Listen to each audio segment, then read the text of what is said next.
Hello,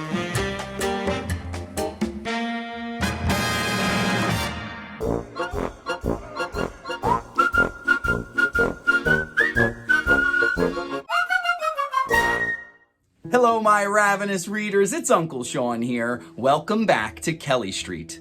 Another week is over, but that brings us that much closer to this week's Read-Aloud.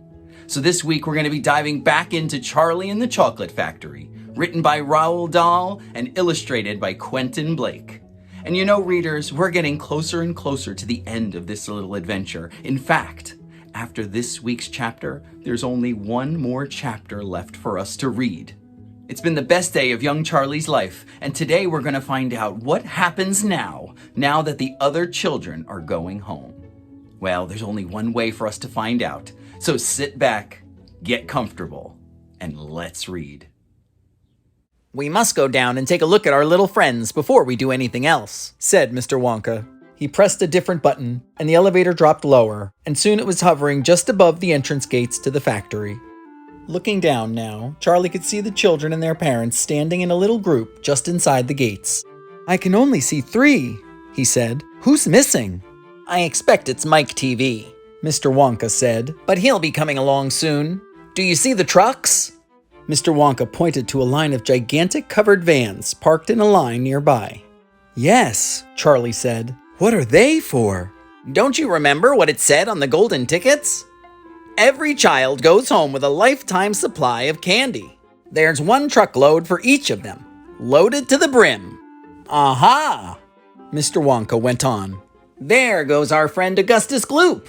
Do you see him? He's getting into the first truck with his mother and father." "You mean he's really all right?" asked Charlie, astonished.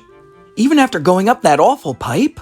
"He's very much all right," said Mr. Wonka. "He's changed," said Grandpa Joe, peering down through the glass wall of the elevator. "He used to be fat. Now he's thin as a straw."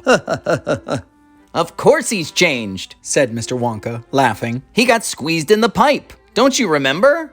And look, there goes Miss Violet Beauregard, the great gum chewer. It seems as though they've managed to de-juice her after all. I'm so glad.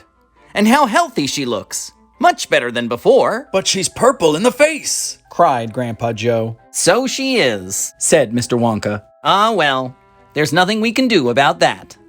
"Good gracious," cried Charlie. "Look at poor Veruca Salt, and Mr. Salt and Mrs. Salt. They're simply covered with garbage." "And here comes Mike TV," said Grandpa Joe. "Good heavens! What have they done to him? He's about 10 feet tall and thin as a wire." "They've overstretched him on the gum stretching machine," said Mr. Wonka. "How very careless." "But how dreadful for him!" cried Charlie. "Nonsense," said Mr. Wonka. "Every basketball team in the country will be trying to get him. But now," he added, "it is time we left these 4 silly children. I have something very important to talk to you about, my dear Charlie." Mr. Wonka pressed another button, and the elevator swung upwards into the sky.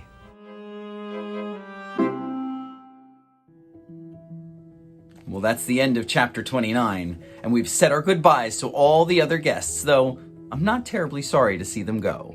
And of all the children to visit Willy Wonka's factory, Charlie Bucket definitely conducted himself the most respectfully. But what is this important thing that Willy Wonka wants to discuss with Charlie? Now that we're this close to the end of the story, it might be our last chance to make a prediction. What do you think Willy Wonka wants to talk to Charlie about? Remember, he said that it's very important.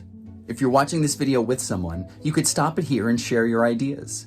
If you're watching by yourself, you can pause it and reflect. What is going to happen next?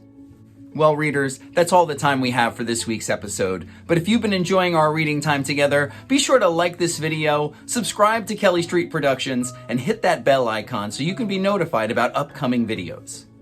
Have a great week. I'll see you next time. But remember, there are many little ways to enlarge your world. Love of books is the best of all. Bye!